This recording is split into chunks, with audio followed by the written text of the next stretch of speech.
one of the world's great rivers, flows from the heart of Africa. It cuts through the largest rainforest outside the Amazon, with wildlife found nowhere else on Earth. It's amazing. The Democratic Republic of the Congo is a vast, beautiful but tormented place. Ntango elitaka Bangkok bakiso balena mpasi le beloko mpimbo mbebeta.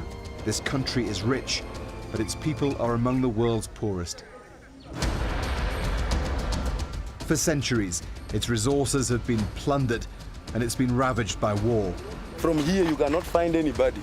They start going, all of them. They will disappear here soon. The violence goes on, and now it's plagued by Ebola. But some change is coming to this country the size of Western Europe. With elections finally on the horizon, we're setting off on a long and challenging expedition to follow the Congo into the heart of Africa.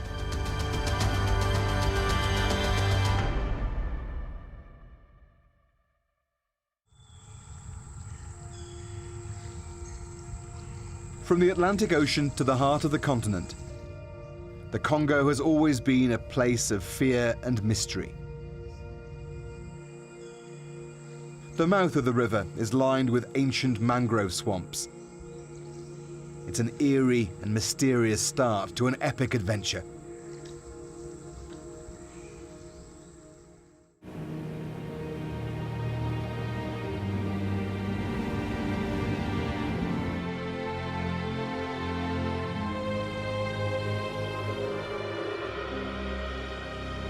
Well, this is the point where the Congo River and the Atlantic Ocean meet. Next step is Brazil. It was 1482 when the Portuguese were sailing past this coast and they noticed this surge of brown water and realized there must be a river here. That was the Congo, and this is the direction they took. For 3,000 miles, we're going to take you up this great river to try and understand its history, its riches, its poverty, and its future.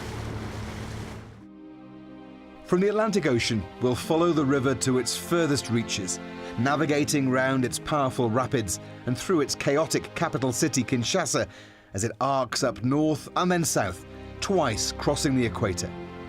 We'll visit its war-torn east, venture into Ebola territory, meet rare gorillas, and find out just how rich this country could be.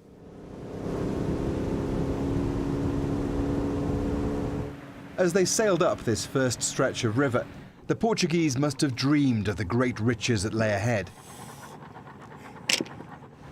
They found a well-organized society, the Kingdom of the Congo, open to their offers of trade. But less than 100 kilometers inland, they hit an obstacle that it would take centuries to get around. The rapids. A series of steep cataracts make this stretch of the Congo impassable by boat. And so this port, Boma, became a European center of trade. Guns and goods came in, ivory and slaves went out. These odd monuments in the town reflect that past. It's not a great likeness, but that's Henry Morton Stanley, the first European to travel the Congo from its source to the sea. Stanley was a Welshman who took 999 days to travel here from the eastern coast of Africa. It was an epic journey and opened up the interior of Africa for exploitation. Le voyage de Stanley avait un but. Le but, comme je vous ai dit, pour le roi Léopold II, c'était à découvrir le Congo parce que quand il avait traversé le pays, qu'il est allé dire aux Anglais, comme je vous ai dit, que j'ai découvert une partie de la terre qui a trop de richesses, mais ce n'est pas colonisé. Si les Anglais avaient accepté, les Anglais, nous, on allait être colonisés par les Anglais.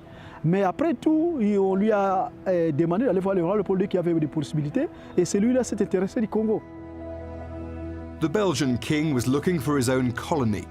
The men met, and the Congo Free State was born. Boma was its capital. This was once the Governor-General's residence, but it's not a time in history that's remembered fondly.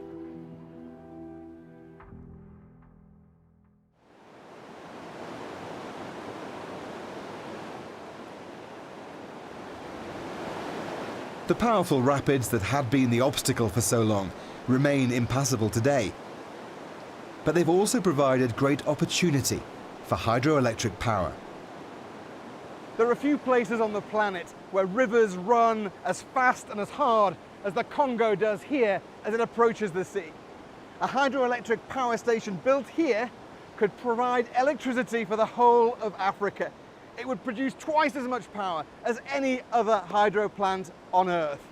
That is how rich the Congo could be if the resources were put to good use. They built 2 small power stations decades ago here at Inga, but there's always been a much more ambitious plan for a grand Inga dam to be built across this whole valley. A deal has recently been signed to make that happen. Ce projet va permettre l'essor économique de toute l'Afrique parce que pour le moment, ce que l'Afrique a besoin, une source qui est sûre, une source qui est fiable parce que l'énergie hydroélectrique, c'est une énergie propre et renouvelable. Et nous l'avons sur le site d'Inga en permanence et en quantité. But promises have been made before, and nothing has happened. The story of the Congo is often the story of lost or squandered opportunity.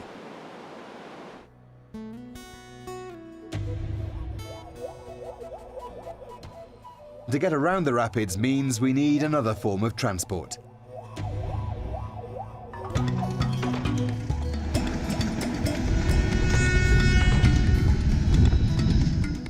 The railway was built under the orders of Henry Morton Stanley in the 1890s to replace a long and arduous trek.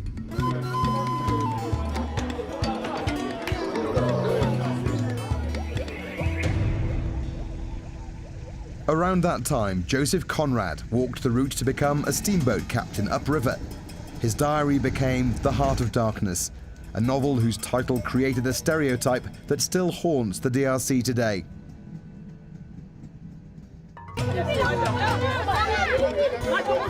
The trains only run once a week after being derelict for years. It's an opportunity for the villagers along the way to sell as much as they can in a 5-minute mobile market.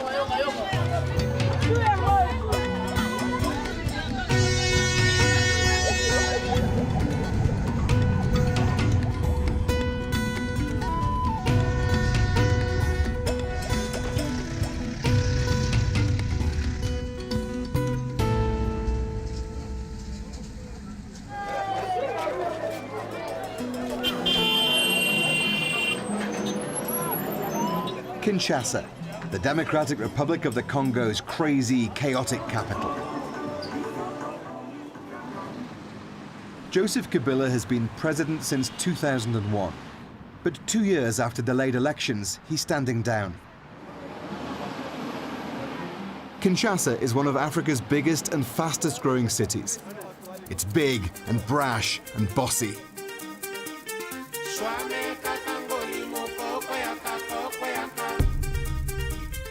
There's a strange but colourful subculture that's grown out of Kinshasa and across Africa. The sapeurs, who put their confidence on display. Comme on a eu Micho la princesse, naza sapeur nazala ana Congo, un défilé à léopard de la SAP. Princess is getting ready for a night out. The French acronym SAP, SAPE, stands for the Society of Ambience Makers and Elegant People, and she certainly fits the bill. Vous comprenez? Naza mamu tema be mambo ilamba pone ilamba donc na ko tambula nanga na vai nanga bonaza na bino normal. Mais so na sina lati déjà Japon mo na sanjaka déjà tidia o senti pena ke donc tam so na lati mapangu na nzoto nanga. But muso ba osumba mituka, muso ba osumba mapangu minga na ozo mbonga osumba lupangu na osumba on ilamba. Na on pesa ngo idéologie fona za nango fier. Comprendre?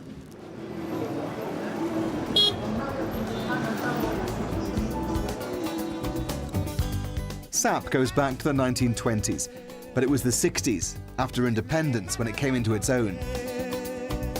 When the musician Papa Wemba championed an extravagant dress code in direct opposition to the country's leader. President Mobutu decreed Western attire a symbol of colonialism, and it was forbidden. Today, thousands of Congolese sapeurs like Princess celebrate the art of dressing well.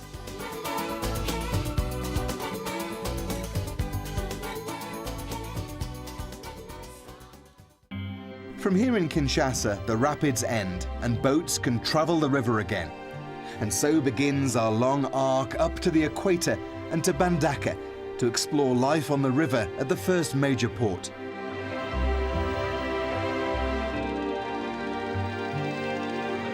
In a vast country with so few roads, this is the Congo Superhighway.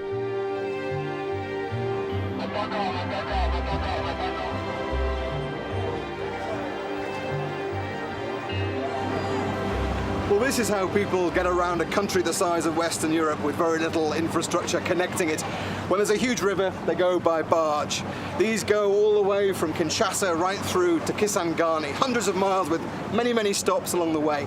And they're like small villages. People eat here, sleep here, they brave the elements and the mosquitoes here as well.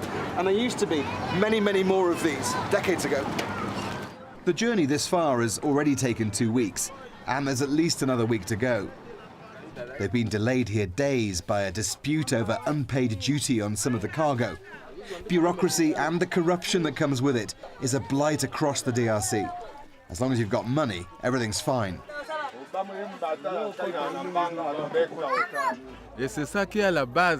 This man's a big fan of traveling by barge. Just like a big family, he says. But as a retired soldier, he's in no rush. Karine Linguli just wants the journey to end. Her husband recently died. She's disabled and has run out of money to buy food for her kids on the boat. She's heading for a new start, with a Bible by her side.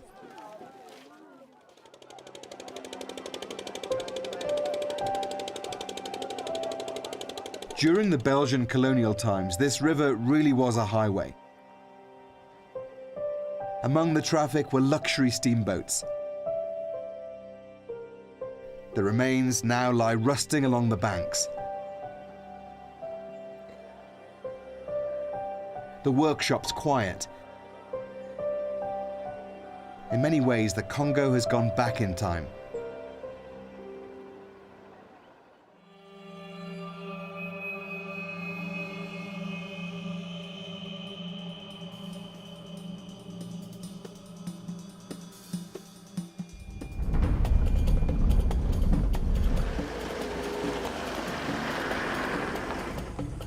It takes just 4 or 5 hours driving through the forest to meet people living a very traditional way of life.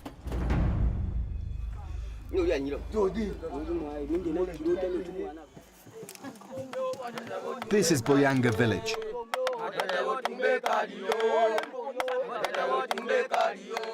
This pygmy ritual is to wish them good fortune, hunting in the forest. And we are going with them.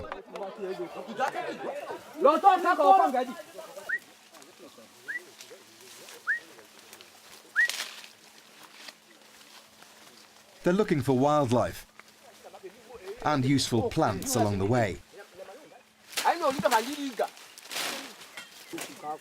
They block animal holes and use smoke to force them out.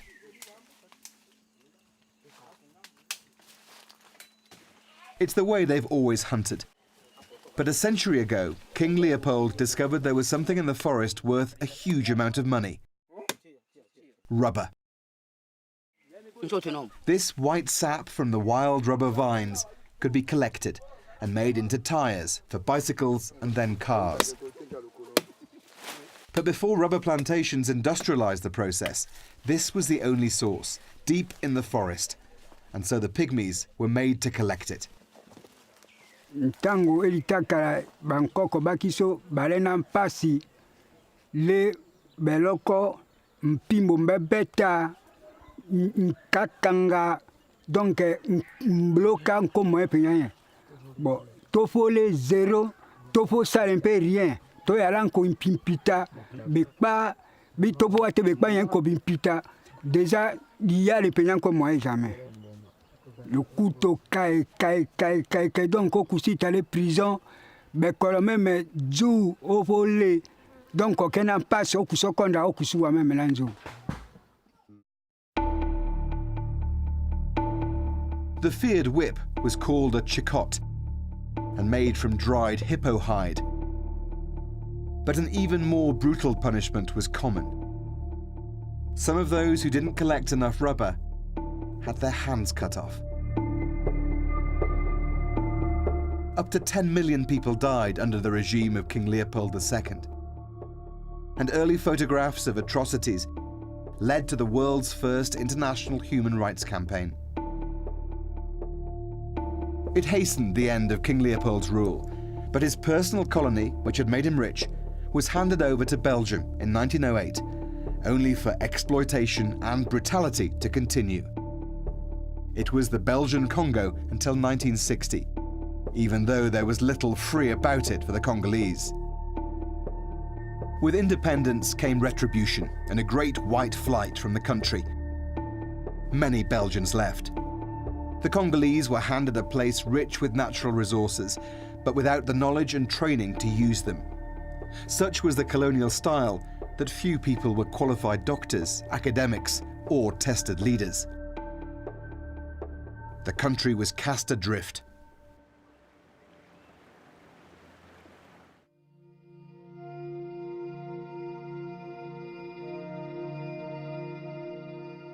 The rainforest is perhaps the Congo's most precious asset.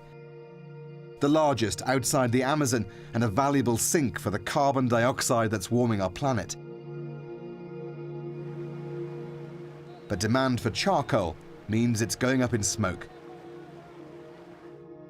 A solution to that is being explored in a nature reserve on a remote bank of the Congo River. Yangambi was the world's largest tropical forest research station. Hundreds of expats and their families lived and studied here until they left in the Congo crisis. At that point, everything ground to a halt.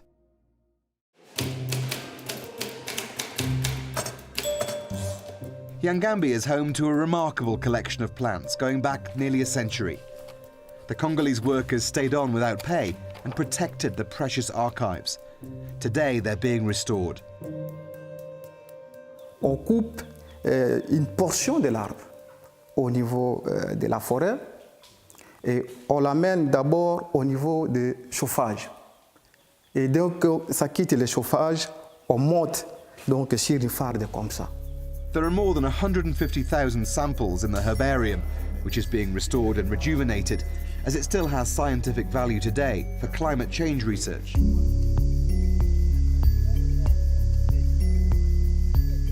They're planting fast-growing trees to be turned into charcoal instead of the rainforest. And there's a bigger plan to generate electricity from biomass, burning an old, unproductive rubber plantation and then using these new trees to create a sustainable source of fuel. It's the usual balance between conservation and economic growth, and it's a battle being fought along the length of the Congo.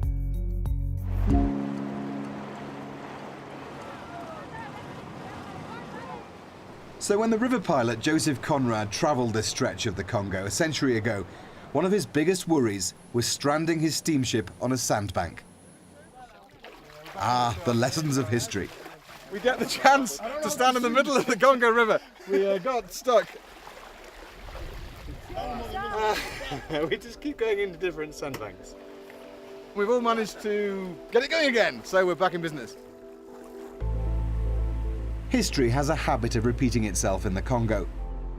We're taking a detour to another place, from another era, but equally trapped in time. From the port at Bandaka, we're following a tributary up to the very northern edge of the DRC, to Badalite, a small town that's played a large part in the country's history.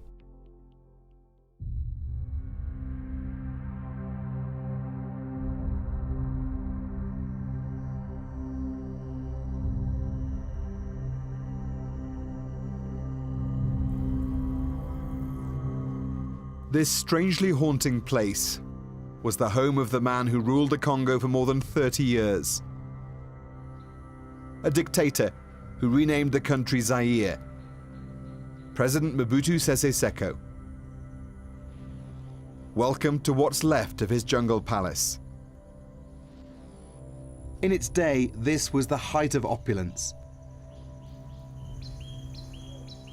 It's painful for me to come here. How the people destroy this palace in shock to me. Chief Asambia Kopwata Fifi is one of his daughters. Was it like? Very, very beautiful. At the entrance, in your left, on the road, there were one Picasso's painting. The main rituals. After independence, Mobutu became the army chief of staff. He arrested Patrice Lumumba, the country's first prime minister, who had turned to the Soviet Union after being shunned by the West. With the Cold War backing of Belgium and the CIA, Mobutu handed Lumumba to the rebels to be killed. His body was cut up and dissolved in acid. He is normally reclusive and camera-shy. It builds his mystique. The scale and pomp of this highly visible ceremony are designed to bolster his fast diminishing authority. It is also an unwitting acknowledgement that he knows he's in trouble. Mobutu transformed himself into a classic African dictator after becoming president in a 1965 coup. Political opponents and rivals were killed or tortured. His regime was totalitarian and corrupt. He got rich while the country got poor. What was he like as a person? A generous person. I tell you the truth, it's not only because it's my family, no. He liked all the children. He liked his family. He's been alleged to have been a terrible president, brutal. Oh, brutal? I don't think so. If you are brutal, you have to start it with your family. He never bites one of China, no, never. But it all came crashing down in 1997. An invasion and a coup forced Mobutu out, and he died in exile. It's when the looting here began, and when time stopped in Badalite.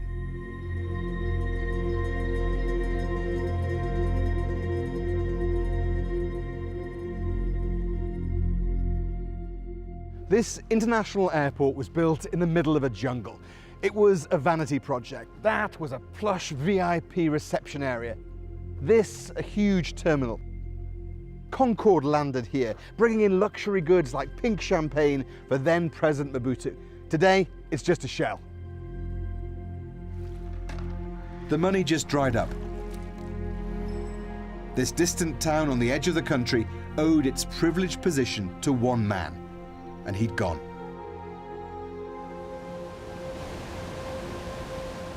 A while ago, the town's hydroelectric power station broke down. It takes 3 months for generator fuel to come upriver from Kinshasa, and then another 10 days or so for a tanker to negotiate a flood-damaged dirt road. The lights are off in Badalite. But we have to get back onto the river and head upstream, past Yangambi and on to Kisangani, the end of the line for river traffic, where rapids block the way, but once again provide an opportunity.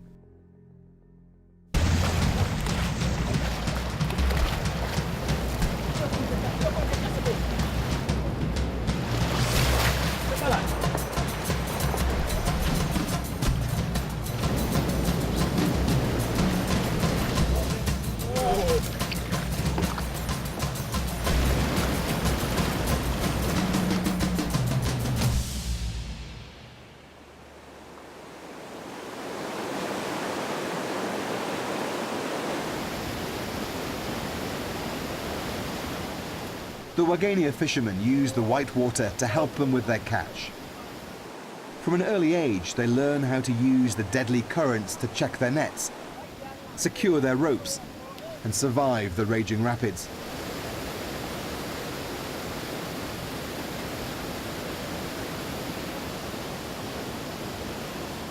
These huge wicker baskets trap the fish. So when the water's really high, there are hundreds of these guys out here with hundreds of these nets, and they're pulling in huge fish. The water's not as high at the moment. You can see how dangerous it is today. Imagine when this is in full flood. It's crazy.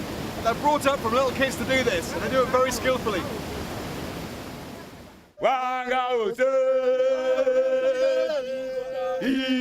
Every young boy has to go through the ritual of learning to swim, of understanding the twists and turns of the current. It's his first plunge into a tough life on the river. It was touch and go, but eventually he made it to safety.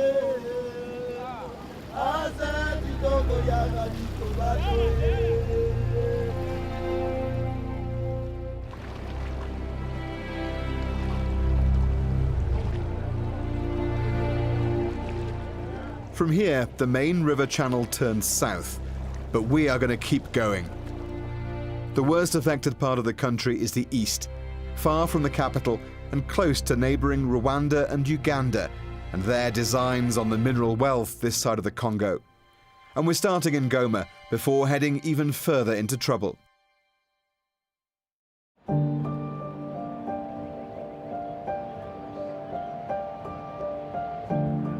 This city is home to a towering active volcano.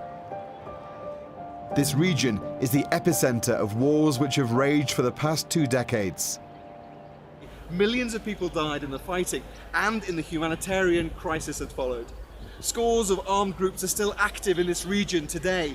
You have these local conflicts that often displace hundreds of thousands of people, and there's an active Ebola outbreak. Welcome to the Eastern Congo, and this is where things are going to start getting dicey. The violence here started after the genocide in Rwanda in 1994, as Rwandan troops followed the killers over the border. Rebels backed by the neighbours marched on the east and kept going. By May 1997, Mobutu was out, and mob justice was turned on his enforcers. His successor was the rebel leader Laurent Kabila, the warlord turned statesman. Je jure fidélité à la nation. But just a year later, rebel soldiers supported by Rwanda and Uganda launched a rebellion against Kabila.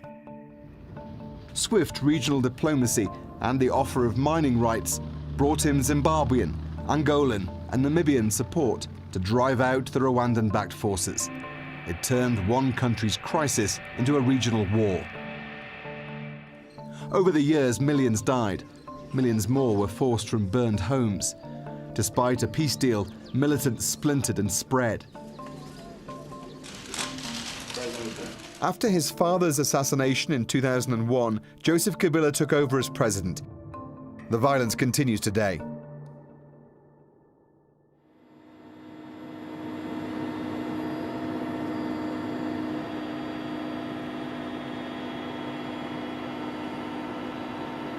We're flying with United Nations peacekeepers into one of the most dangerous parts of the country, Beni, in North Kivu.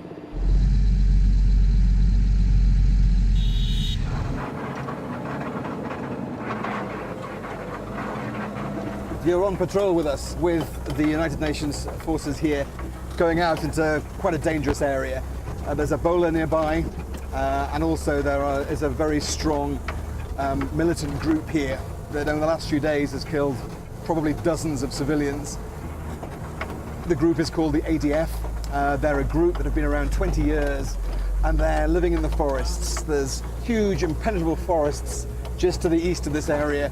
They act in there, they do hit and run attacks, they kill civilians, they target UN vehicles like this one, and they target the local Democratic Republic of Congo forces as well. So we're going to a village, and then we're going to get out, walk around, see what happens. They just want to show that they're here.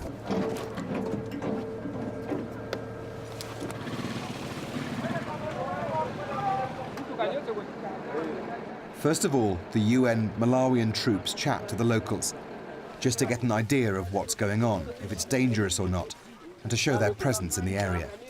From here, you cannot find anybody. They start going, all of them. They will disappear here soon. So we're just meeting one of the community leaders here, but the translators just said that basically there's nobody from here on in further up to this side because of the militants that are in the area.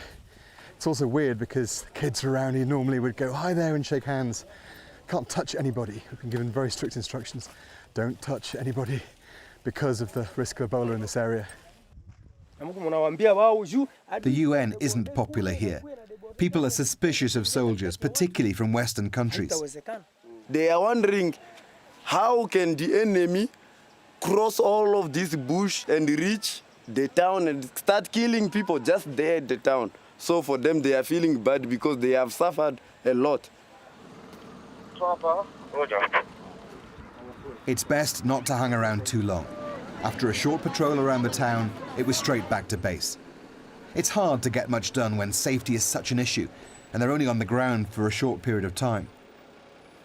The UN funding has been cut, and they're taking a new approach to getting forces with tougher rules of engagement out to the most dangerous places. It's a difficult balance for the commander. We have only two ways to really protect the civilian population here.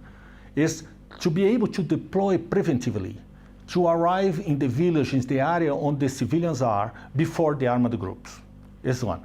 And the second one is to go after the armed groups which are imposing threats to this civilian population. The spokesman for the government says it wants the UN out by 2020, the whole UN.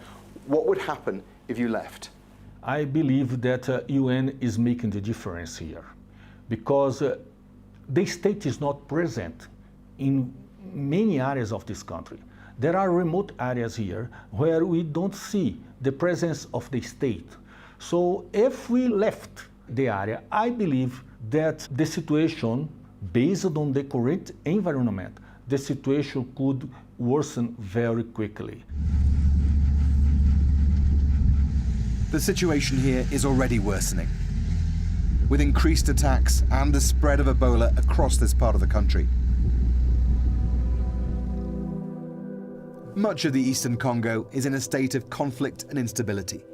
Historical tensions across this whole region often spark terrible violence, as happened in Kalemi, our next stop, down on the shores of Lake Tanganyika.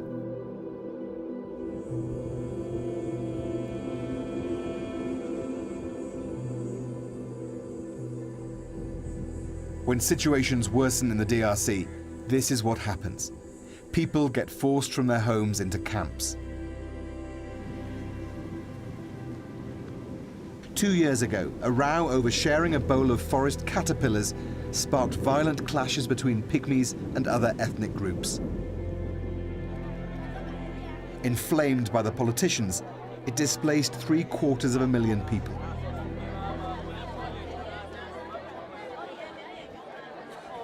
Ngande lubetwa yauna. Ngande lubetwa yauna. Mangaza moke. Mangaza moke. They're queuing up to make sure they're on the list for cash payments due to be given by the UN the following week. Aid workers check names to make sure they don't get too little or too much of what they're entitled to. Olombwe sikuzani. There are still many of these camps scattered across the town after the ethnic-based violence erupted into a brutal tit-for-tat of attacks. It's still too dangerous for most to go home, and terrible things were done by both sides. We met Estelle. One morning, the war came to her village without warning. Si tulikimbia vita Bambote. Tulikuwa naikala paka mgini yetu tuko na lima. Joba vita Bambote na kuwe katutokelelea pale. She was abused by them. They killed a woman and 3 men in front of her. Bakana sikule vile baka tutesa bisiki balipenda. Si bana mke bawili tulilalwa. Au takatala. Unaona kitumba kya mwenjako hivi bana kata singo bana tupa. Tuko naangalia si tukachunga kietu kifu. Ule kumulima kwa balipandaka na sie. Ndio kuwa bibi yabo. Nasikia. Aparti nitendwa tule kitendo tumbe na nilumaka ya hajabu. Huku hivi sipendaki hata kukutana na mwanaume. It took Estelle 2 months to walk 200 kilometers to escape the fighting. She now has little to feed her 5 children. Her 4-year-old twins died here.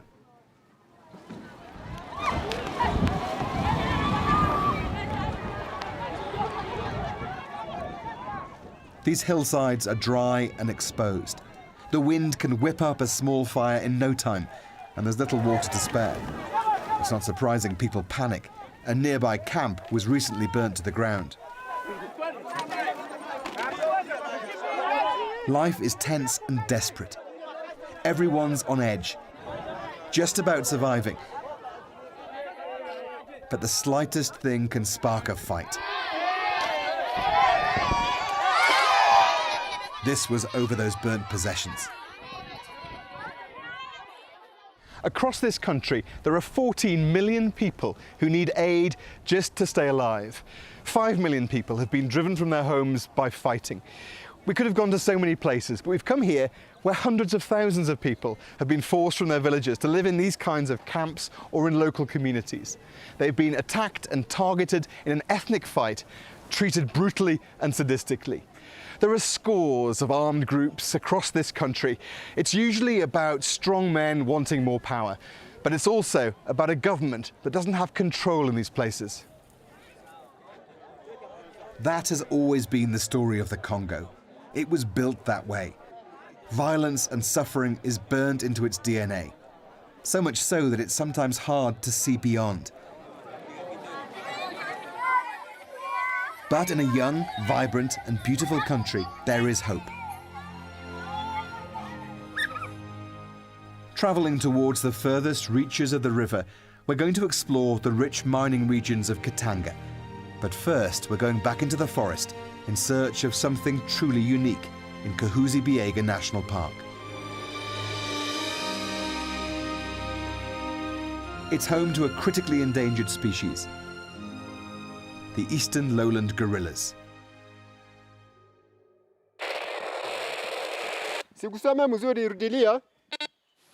There are many gorilla families scattered through this forest, but 4 have been habituated. They're not afraid of humans and don't attack. They are who we're looking for.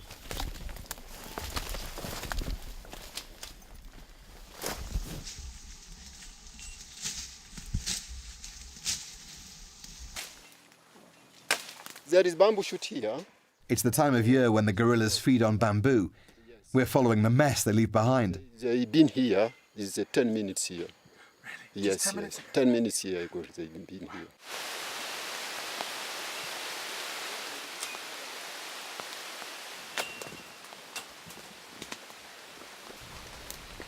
Well, we spend probably a couple of hours now in the jungle, cutting through, following places where they've been eating the bamboo shoots. We think we're getting close. A couple of times we've heard them, but the guys are still trying to pick up the trail now.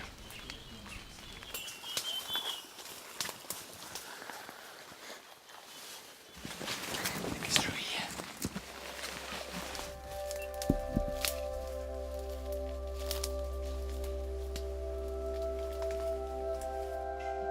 After 3 hours, we got our first glimpse just a few meters ahead.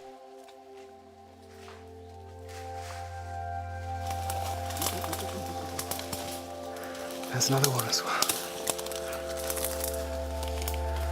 That's the silverback.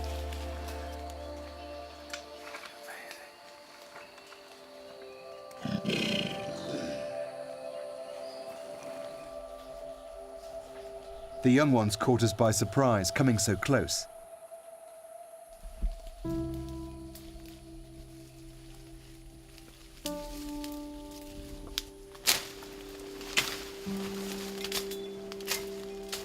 The masks we're wearing protect the gorillas from our germs.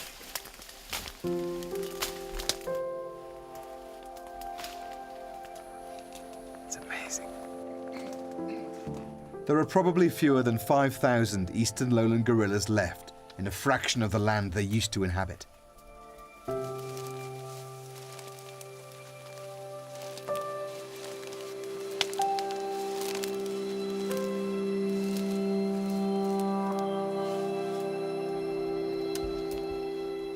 Being comfortable with humans allows visitors to come, to help pay for the conservation, but it's risky for them, with poachers and militant groups in the area. The first danger for gorilla is just the man, but in the jungle is no dangerous in the jungle because they're feeding leaves, they're feeding fruit, they're feeding bamboo. No dangerous for our gorilla here in Kahuzi-Biega National Park. And after the war in here in Congo, those gorilla family, the number is increasing for our gorilla, and it's very important. It's a truly magical and unique experience. But again, there's that struggle between preserving nature and using the country's resources for economic growth when people are so poor.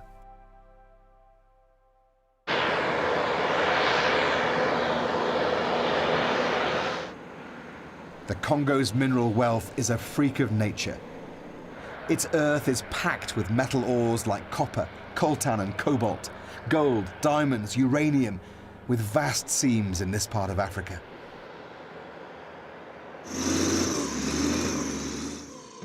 The colonizers extracted and exploited.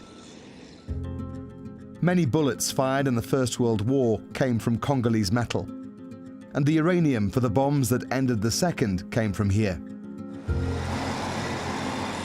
Copper was the key commodity, but what was once thrown away as a byproduct of that process has become its most valuable asset, cobalt.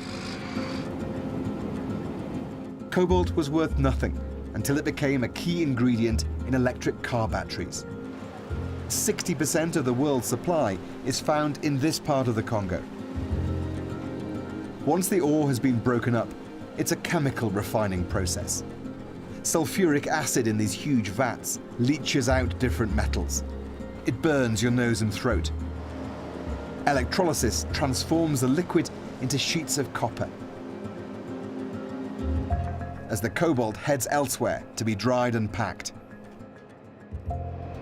So this is the final product. This is 35% cobalt. It will be refined further, but this is what they export from here.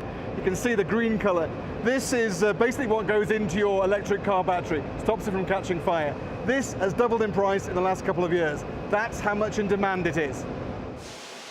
Wealth like this should transform a country, but the exploitation continues by big businesses and for personal gain. We have a lot of resources, and these resources have been our malediction.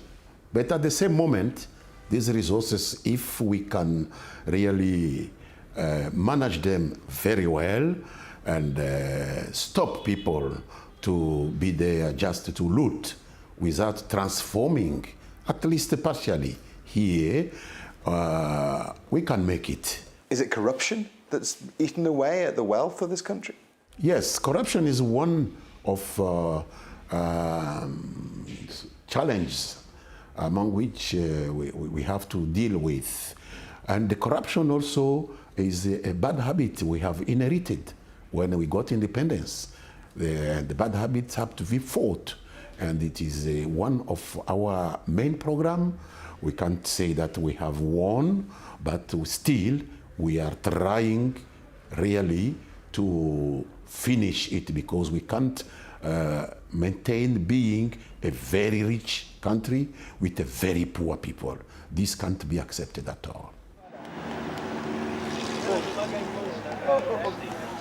As the country votes in long-delayed elections, the hope for change and an end to corruption are on the ballot.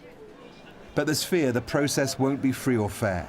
Controversial electronic voting machines are being used, and some opposition leaders have been barred from standing.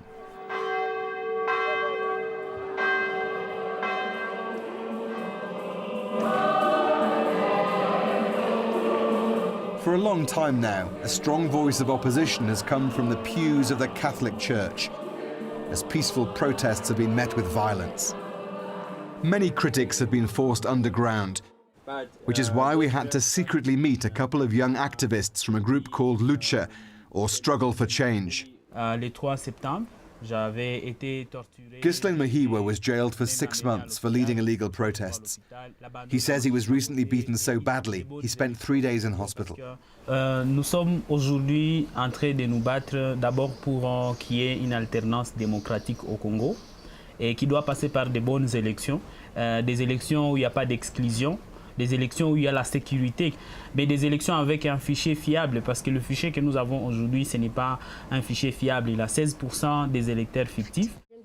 They arrived separately. They were nervous, and we had to do the interview quickly.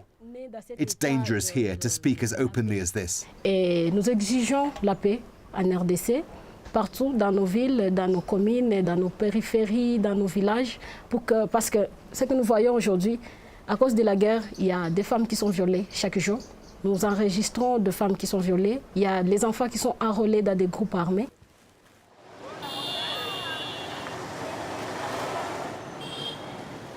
With Joseph Kabila not taking part, there is going to be a change in leadership. The majority hope it will be for the better, that the huge potential of the Congo will finally be realized.